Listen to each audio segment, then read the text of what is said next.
Welcome, everyone. Thank you for joining me for our Tuesday Treasure program, where we go through some of the lesser-seen objects in the museum's collection. My name is Nicole Carpenter. I am the Director of Programs and Education here at the Westport Museum for History and Culture. Tonight we are pleased to offer you our program free of charge. We do, of course, always encourage you to support the museum however you can. We do have a suggested donation of $5, but we continue to understand that this is still a very difficult time. Any support that you can offer is greatly appreciated, and that includes following and liking us on all of our social media platforms. This will also let you know when we are doing other live programs such as tonight's event. On Facebook and Twitter, you can follow us at Westport History, and on Instagram at Westport History Museum. If you have any questions, comments, or anecdotes at any point during our program this evening, please do enter them in the comments box, and I will get to as many of those at the end of our program tonight as I possibly can. So tonight we are looking at some items related to schools and education here in Westport. Before we jump directly into Westport's history, just a little bit of background on Connecticut itself. The first Code of Laws is requested in Connecticut in 1646, and a draft of that Code of Laws doesn't appear until 1650. And that's authored by Roger Ludlow, who completes his draft just before departing to Europe. And Roger Ludlow, some of you I'm sure recognize the name, is the founder of Fairfield. In this Code of Laws, it outlines that in a town that has over 50 families, they must hire a school teacher. And if there is a town that has over 100 families, they must build a schoolhouse. By 1673, in December, this revised code that has gone through a series of edits is adopted, and it is printed in Massachusetts by Samuel Green. He's the first printer in North America. But the state distributes these laws to every town, where every family is expected and actually required by law to purchase a copy of these codes that outline not only behavior and laws throughout Connecticut, but also outlines these education practices. By 1701, Yale is founded in New Haven, and just 2 years later, in 1703, the first schoolhouse is built in Green's Farms in what is today Westport. Over the next 30 years, approximately, there are 3 more schools that are built. One is called Muddy Brook, another Campo, and another on Long Lots. We also know that there were smaller classes that were also held in Westport, mostly in private homes. We know that schooling was done also individually by parents and parishes. We know that schools were run by parishes and by their churches, but by 1795, the Connecticut General Assembly actually takes control from parishes and oversees schooling at a state level. We know that by the beginning of the 19th century, by the turn of the 1800s, it's mostly male teachers who are being employed during the winter months, what we would consider the normal school year today, the late fall, the winter, and then spring. And we know that these male teachers were paid somewhere between $9 and $12 a month, whereas female teachers who were typically teaching in the summer were only paid $4 to $6 a month. In 1812, we know that a school called the West Saugatuck School is built. It's also known as the Shercrow School, and it's still known as that today. It is a private residence today. But that brings us to our first item tonight. This item here, just in front of me, is what many of us would call a chalkboard or a slate. This slate belonged to Ella Allen, who attended the Shercrow School. And we know this because of school records from the time, but also on this slate, down in the right corner, you can see Ella's signature, or her initials, rather, that she carved in, EA, that she carved into this slate. And this would have been her slate that she used at school. She would have been using it to practice writing and also arithmetic, and many of us think she would have been, or assume that she would have been using chalk, and that's probably not quite correct. There were actually special pens, or pencils rather, that were made of the same rock, this slate, that would make very faint marks on the board without making any dust, and it could be wiped off with a dry cloth. It was very cheap to use these slates. Chalk and also paper could be fairly expensive. So it was a very, very cost-effective way to let the children practice. We know that Ella's brother Lloyd also attended the Sherwood School because we also have his slate that he also carved his initials into in the museum's collection. By 1830, we know of a Reverend Thomas Davies of the Greens Farms Church who builds a preparatory school.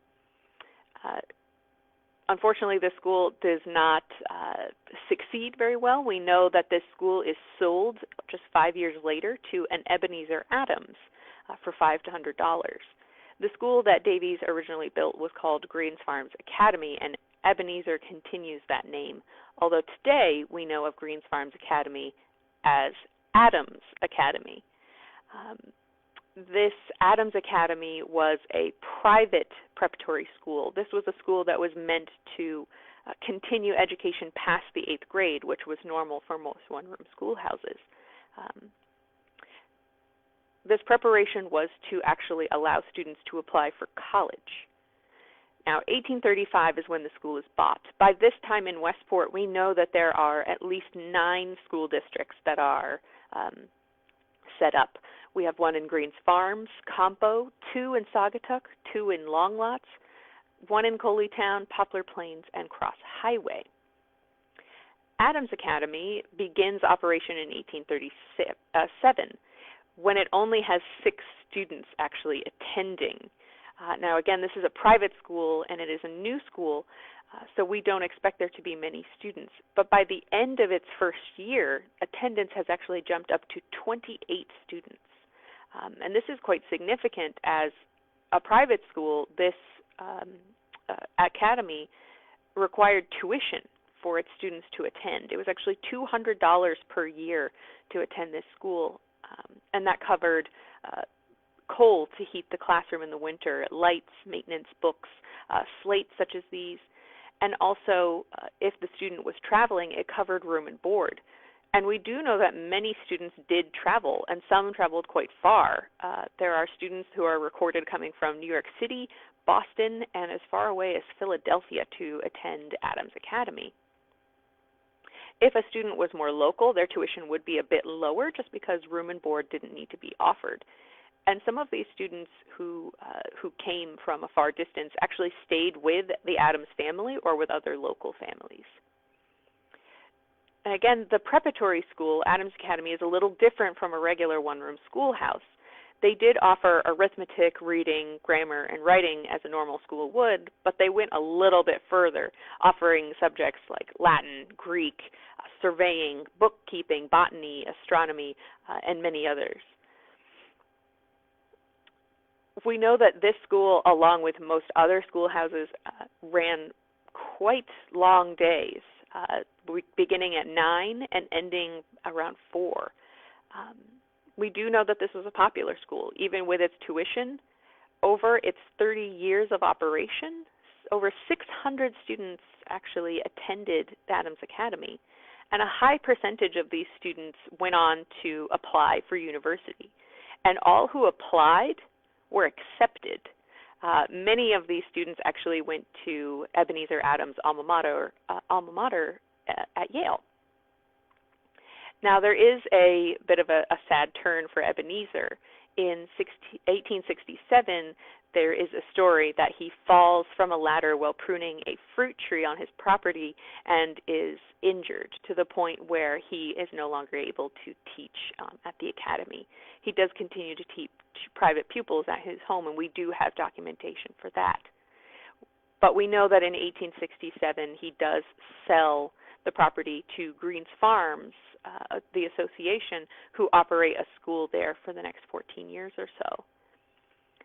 as schools move into the 20th century, into the 1900s, there's a decline in one-room schoolhouses. In 1868, Connecticut adopts tuition-free schooling, and that leads to this trend of larger schools consolidating these smaller schools into bigger organizations, and that's when we start to see the decline of these schoolhouses. As larger schools come into being around 1900, we see things such as this item. Now, this item here, you might not be able to see it very well. I can hold up a page of this book. Now, this is a student's workbook. This is called Merrill's Modern Penmanship Standard Series, and this was a penmanship workbook. At the top, there is a line that is printed, and the student would be expected to copy that line down throughout the page to better their penmanship. In this case, the line reads, Alaska was bought from Russia, 1867. Now, this particular book we do know was used in a Westport school, but unfortunately we don't know which student it was. There is no name on this book. We know that it was produced by Maynard, Merrill & Co. out of New York City, and it was to encourage what they called vertical penmanship instead of the old slant system. So it was meant to be letters that were very vertical rather than at an angle. And they believed this produced a style of penmanship having unusual character and dignity. And they also believed it was an easier way to teach and to learn cursive penmanship. Whether that's true or not is up to debate, but these workbooks were very common in both one-room schoolhouses later into the 19th century and into these larger schools that started to be built. One school that was built just prior to 1900 was the town's first high school. In 1884, Staples High School is built, and it is supported mostly by Horace Staples, who still is the namesake of Westport's current high school. 3 years later, on June 24th, the first high school diplomas are given to 6 female students who comprised its first graduating class. And just 2 years after that, Ebenezer Adams' granddaughter, Dorothy Ripley Adams, actually begins her teaching career when she teaches at the West Longlots School District, which is also operating what was her grandfather's one-room schoolhouse. Dorothy Adams goes on to teach in Westport schools for 48 years, and she also serves as a principal. Now, at the turn of the century, in 1900, we know, again, that the one-room schoolhouses are declining, but they are not completely gone. One piece of evidence that we have is this photograph here. This is not the original photograph, but it is a very nice print of it. Now, this photograph caused some curiosity in the museum. For quite a while, not all of the figures in this picture had been identified. And the one person that we were extremely interested in, make sure you can see here, is this person over on the side, this black student over here who is dressed a little bit differently, is a little bit separated from the rest of the group, and we were very, very curious about her in particular. She does stand out in this picture from the rest of her class. And for the longest time, we did not know who she was. Now, luckily, there was research that was done into this photograph, and we are very pleased to now know who she is. So this student, her name is Anna Sims, and she is 9 years old. At least in 1900, she is 9 years old. This picture is from around 1900. We're not sure of the specific date. And this is also at the Shercrow School that we discussed earlier with Ella Allen's Slate. We know that Anna and her younger sister Rachel, along with their mother Sarah, boarded with another African-American family here in Westport, the Porters. All of them appear on the 1900 census in Westport, and another black family actually appears on that census, the Dorseys. And their eldest daughter, Cynthia, is actually employed on that census. It's listed that she's employed as a teacher. Unfortunately, there hasn't been any more research done on Cynthia. We haven't found any more evidence on her, so it's not known whether she taught in Westport or in a neighboring town. But it was exciting to learn a little bit more about some of the African American families that were both teaching and learning in our local area. And we were very pleased to finally identify the girl in this photograph, Anna Sims. By 1917, Adams Academy, which we've been discussing quite a bit this evening, is largely abandoned. It is not really used for anything. It is, at this point, owned by the town. Almost all of the one-room schoolhouses at this point in Westport are either owned by the town and used as for different purposes, but most become private residences, and that is true for most of those buildings today. We do know that the Shercrow School, where Anna, Ella, and Lloyd were being taught, does still stand, and it is a private home. The last item I wanted to show you all this evening is this item here. This is a brick, actually. In 1967, the original Staples High School is demolished. The newer building of Westport High School, Staples High School, is built, and these bricks are salvaged and printed on the front with an image of the original building, of the original Staples High School, and it is printed on the front. It actually is a commemorative brick by the class of 1943, and they are commemorating this original school building where they were all learning. There are several of these floating around town, with a couple in our own collection as a kind of commemorative item of the original school. And we would love to know more about the original school. If anyone is watching and knows more about the original structure and would like to tell us some stories about their years at the original Staples, we would love to hear them. We'd love to learn more about all of the items that we're presenting tonight. There's one more story I wanted to present to all of you before we end our program this evening, and that has to do with the 1970s in Westport's education system. In 1971, there was a national program called Project Concern that took predominantly black inner city children to white suburbs and enrolled them in their schools. This was done in Westport. Bridgeport students were bused to Westport to place them into elementary schools and also the high school. This was a controversial program. The school board president, Joan Shine, at the time, and assistant superintendent of schools, Cliff Barton, both spearheaded the program, both championed it, and it was passed after quite a bit of debate throughout town at school board meetings, the RTM. There was quite a bit of controversy about this program. If you would like to know more about Project Concern specifically, I don't have a physical item to show you, but I do have a virtual film that was produced, and you can view it at our virtual exhibit, Remembered, the History of African Americans in Westport. This film was produced in the 1970s while this program was still happening, and you can visit our virtual history site to view this video at virtualhistorywestport.org/exhibits/remembered. Today, of course, we know that the Project Concern's descendant program of Open Choice, which is a legislative program, also still operates in Westport, and that has the aim to reduce racial, ethnic, and economic isolation among students in both Westport and the communities where students come from.